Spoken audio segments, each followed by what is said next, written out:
In America, our grocery stores have more health food and health-conscious products than probably anywhere else. And yet, everyone is still getting fatter. This is often attributed to fast food and general laziness, poor choices, and bad genetics. But is it really reasonable to assume that Americans are just intrinsically lazier and have worse genetics than Chinese people? People in China who don't go to the gym look like this. Not like this. There are over 10,000 KFC locations in just this half of China. The US has under 5,000 total. So what's causing our obesity? Is it our car culture that brings ever-increasing amounts of sitting? Chinese roads are busier than ours. Is it genetics? Americans weren't always obese. Obesity genes don't just fall out of the sky. 4 generations ago, Americans were extremely healthy. What happened? And now we're treating the symptom with medications like Ozempic. Sadly, the people taking it are under the impression that there won't be any devastating long-term consequences. Medications that treat symptoms rather than the root cause allow the problem to get worse until the symptoms fight past the medication and you have even bigger problems. You can take drugs to reduce a fever, but your body increases its temperature to fight infection. Simply attacking the fever problem doesn't fight the core issue and may actually make things worse. Obesity is the symptom. Losing weight is not equivalent to becoming healthy, but becoming healthy will cause you to lose weight. The reason you're fat is that you're trying to pinpoint the reason you're fat. This reductionist view makes it really hard to see that the systems that make your body function properly are far too complex for a single variable over a short period of time to make a significant or noticeable difference. The only answer is to accept that you need to entirely change your life's habits permanently. But it's really not that hard. Let's see what we can learn from China. Number 1, eat unprocessed food.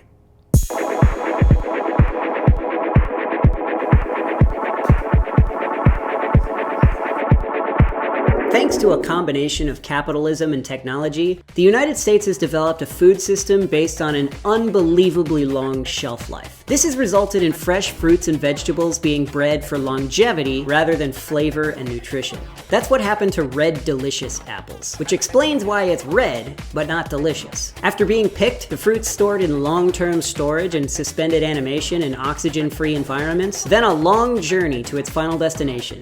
Apples sit in dormancy for close to a year before they get to the grocery store. And even that isn't long enough, so food corporations developed preservatives and pasteurization methods to further destroy the original food, until you're left with artificially colored and flavored, genetically modified corn and soybeans in plastic packaging that lasts for years on the shelf, which people eat for breakfast, lunch, and dinner.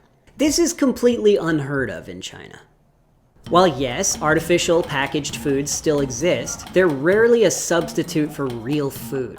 And in the few cases in which it is, well, and some Chinese people are too.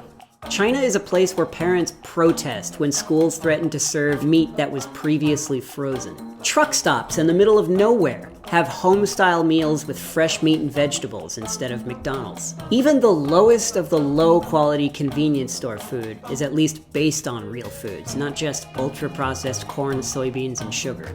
Waking up at 6 to get the freshest possible food from the local market is part of every Chinese grandma's daily routine. Children in modern China eat in school the same foods that they cooked in schools in the 1980s. In the US, we've completely lost our connection to food, and it's totally confused everyone about what they should be eating. Almost everything you've likely heard about what is healthy is just corporate marketing. Low-fat, gluten-free, low-calorie, sugar-free, fortified, non-toxic, BPA-free, free-range, natural, keto, all of these are marketing. Fat is good for you, gluten isn't bad for you, calories aren't all the same, sugar-free means just as bad, if not worse, and probably is worse. Fortified means nutrients were stripped out during processing and then artificially processed versions were added back in. Non-toxic means won't kill you, but still bad for you. BPA-free means BPA BCAA was replaced with something equally as harmful like BPS, which is still an endocrine disruptor. Free range means nothing. Natural means artificially flavored bad quality food. The only thing that matters is the tiny print on the back underneath the nutrition fallacies.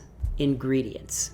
Don't eat foods with ingredients you don't understand. Ideally, don't eat foods with ingredients. The more base layer the food, banana, the higher the concentration of nutrients, the better it is for you. Anything that's an abbreviation like TBHQ, tertiary butyl hydroquinone for freshness, or a chemical name like sodium benzoate, just replace in your mind with obese.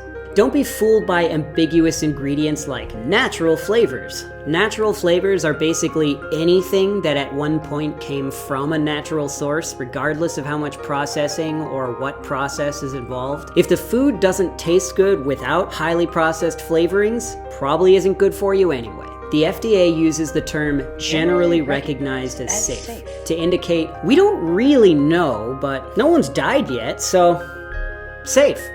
Any product that contains natural flavors as an ingredient usually has a real food version anyway, so just get that one. China doesn't have this food marketing problem because they have thousands of years of traditional food culture built into their daily life. Swapping convenience for low-quality food just isn't a trade that most people are willing to make. That's why on TikTok, you'll find apple candy, and on Douyin, the Chinese TikTok, you'll find apples. 2. Think about your gut bacteria.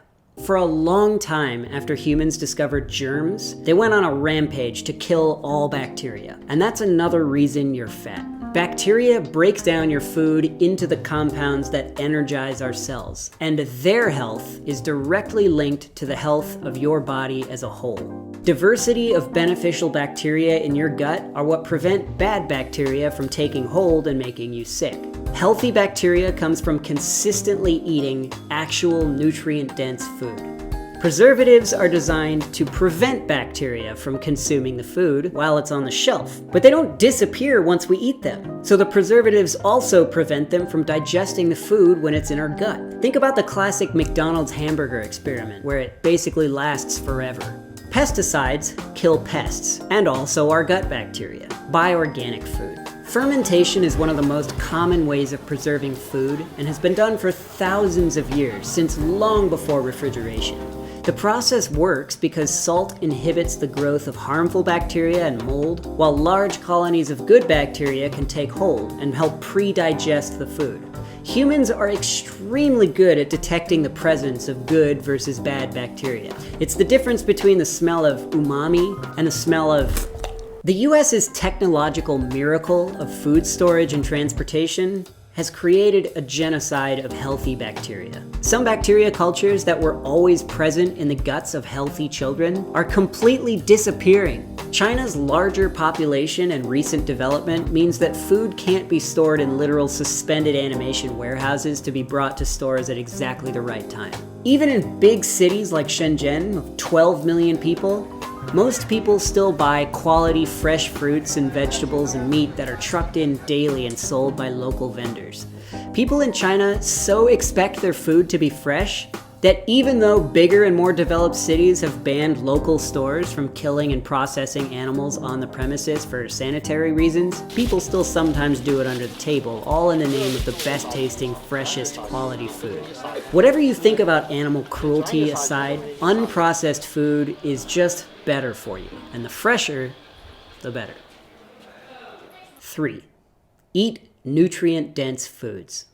Because of cost incentives, US farmland looks like this. Acres upon acres of the same crops, mostly corn and soy, taking the same nutrients out of the soil and being replaced with artificial fertilizers. This, in combination with gargantuan machinery that both compacts and tears up the soil, kills the microorganisms that plants need to be truly healthy and nutrient-dense. Sure, these practices do result in bigger, faster-growing meat, fruit, and vegetables. Obese meat, fruit, and vegetables. And eating obese meat, fruit, and vegetables indirectly result in an obese you. China is increasingly dealing with these same problems. However, the way that viable farmland is distributed means that most farms aren't the type of mega factory farm that they are in the US. Finding local, fresh, non-GMO, they changed the name to try to hide from the bad press because they know that this is another smoking isn't bad for you type situation, so now it's called bioengineered, which sounds worse. Produce in China is much easier. This, combined with the fact that they enjoy a much wider range of different kinds of fruits and vegetables, means that they are growing a much wider variety of plants, resulting in much healthier soil. Though polluted water sources present their own issues. In the US, eating a wider diversity of less common foods helps both your gut bacteria and gives you a greater chance of consuming foods that were grown in healthy soil. Less common and smaller foods are way more likely to be grown in a non-monocrop way in healthier soil. No guarantees, but it's a safer bet.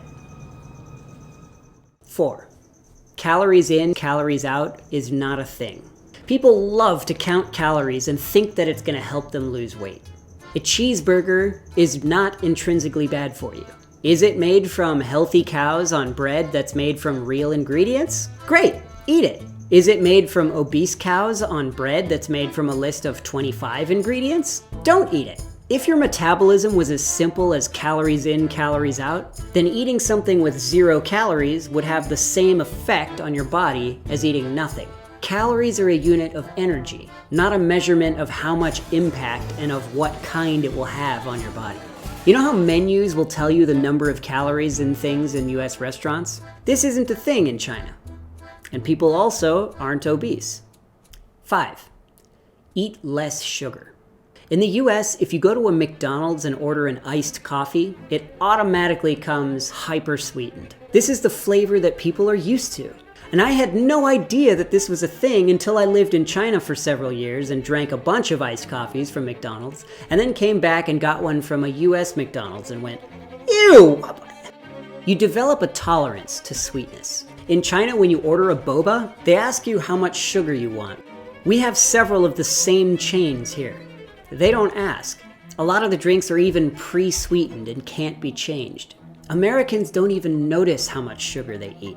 But if you pay attention to it for a couple weeks and lower your tolerance, you'll start to notice. And don't switch to things that declare themselves to be sugar-free. It's the same product. And most products that contain fake sugar also contain other preservatives and chemicals, so avoid them for that reason anyway. The only products in China that are labeled sugar-free are Western products like Wutang Kele. 6. Eat more fruit. In China, fruit is a dessert and a snack. One of the few times one would experience excessive amounts of sugar in nature is in fruit, where it comes with an incredible amount of fiber to go with it. Fiber makes you full and prevents you from overeating, while slowing down the absorption of sugar and preventing insulin resistance and obesity. That's why fruit is good for you, and fruit juice is soda. 7. You're eating too much plastic. This is true in China too, and another part of the reason for and some Chinese people are too. Everything comes in plastic now. Plastic breaks down into individual plastic molecules and then stick around for thousands of years. These microplastics are in our water, in the air, and in the soil now. They're in most people's blood. Microplastics can act as an endocrine disruptor and promote obesity. It's impossible to avoid entirely, but it is not impossible to drastically reduce your intake. Avoid drinking out of plastic, avoid all foods that come in plastic. I know it's impossible, but do it as much as you can. 8. Ignore all USDA diet guidelines. China may have its own form of corruption, but a problem that China doesn't have is food corporations lobbying the government to subsidize the corn and soy that get turned into ultra-processed foods that people eat too much of because it's now cheaper than the things that they should be eating more of. Follow a more natural approach. I quote from Anti-Fragile. If you agree that we need balanced nutrition of a certain combination, it's wrong to just immediately assume that we need such balance at every meal rather than serially so. Assuming that we need, on average, certain quantities of the various nutrients that have been identified, say a certain quantity of carbohydrates, proteins, and fats. There's a big difference between getting them together at every meal with the classical steak, salad followed by fresh fruits, or having them separately, serially. Getting 3 times the daily dose of protein in one day and then nothing the next 2 is certainly not biologically equivalent to steady, moderate consumption if our metabolic reactions are nonlinear. It should have some benefits. At least, this is how we are designed to be. 9. Don't break foods apart. Don't eat egg whites because you think the yolks are unhealthy. Eating fat doesn't make you fat. Eating cholesterol doesn't lead to higher cholesterol. And snorting rhino horn doesn't give you rhino powers. These mechanisms are not that simple. Humans are the only animals with crooked teeth problems and have teeth that grow in that need medical intervention to be removed. This is because of a lack of chewing. We take raw foods, and instead of processing them with our teeth, we process them with machines and chemistry into nutrient components that take no effort to either eat or digest, and our muscles atrophy accordingly. We don't regularly eat foods that require strength in our jaws, and it causes our mouths to shrink, leaving less room for teeth. Some personal anecdotal evidence of this: my wife grew up obsessed with eating sugar cane, and she has nice, straight teeth. Practice time. Let's take something super simple like a turkey sandwich with pickles and cheese and break it down. The ingredients should be wheat flour, water, salt, turkey breast, cucumber, dill, milk, cheese cultures. The same sandwich, if you don't pick your ingredients carefully, also includes processed niacin, ferrous sulfate, thiamine mononitrate, riboflavin, and folic acid, soybean oil, sugar, dextrose, potassium chloride, ascorbic acid, modified cornstarch, cultured dextrose, sodium phosphates, carrageenan, caramel color, alum, calcium chloride, sodium benzoate, and potassium sorbate. I'm just kidding, I'm not finished. Natural flavor, polysorbate 80, yellow 5, blue 1, skim milk, milk fat, milk protein concentrate, whey, calcium phosphate, modified food starch, lactic acid, oleoresin paprika, natamycin, annatto. Individually, science will tell you that all of these things are non-toxic and totally not harmful. Generally recognized as safe. Even though none of them can be tested in combination with each other in concentrations that we get from consuming these types of chemicals in every meal, every day, forever. The truth is that we are nowhere near as advanced when it comes to understanding nutrition and the human body as we like to think we are. The #1 cause of death before modern times was infection, and with the technology to fight infection, we've drastically increased our lifespan. But we also now live in a world where more people are dying from obesity than starvation. And that's entirely a man-made issue. Obesity is almost impossible in the wild. Obesity is a technological advancement.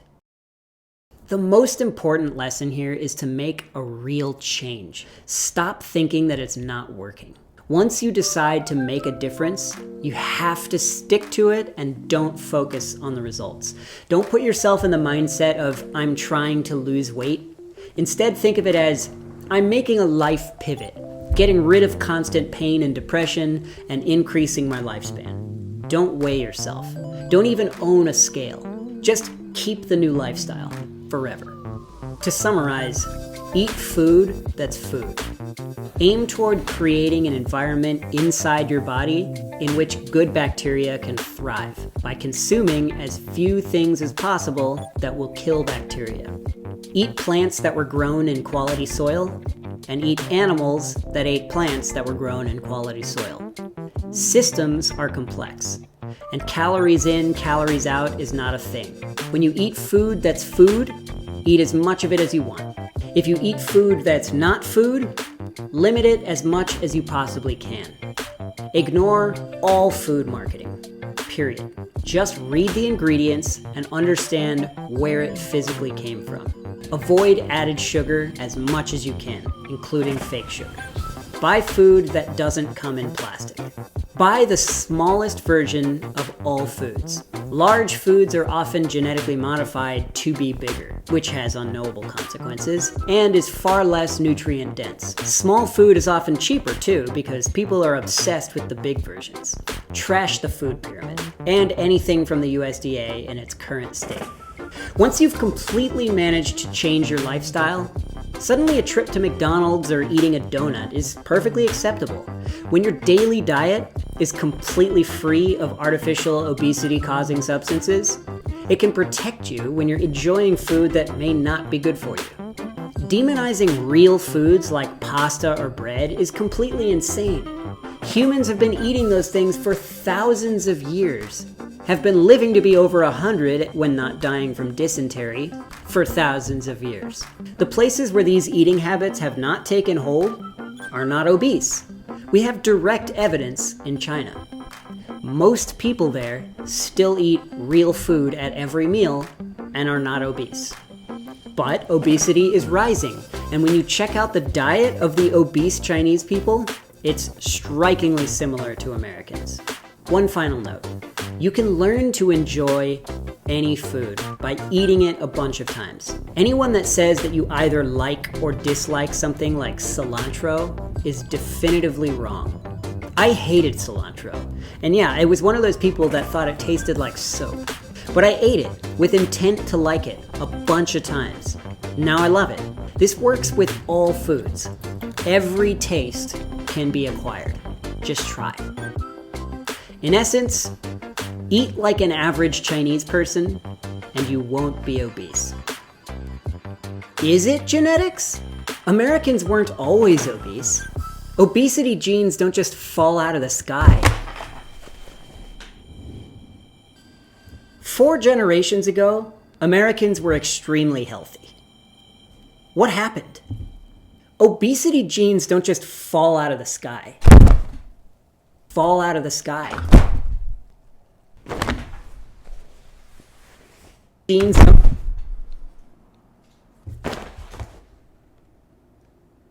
4 generations ago, Americans were extremely healthy.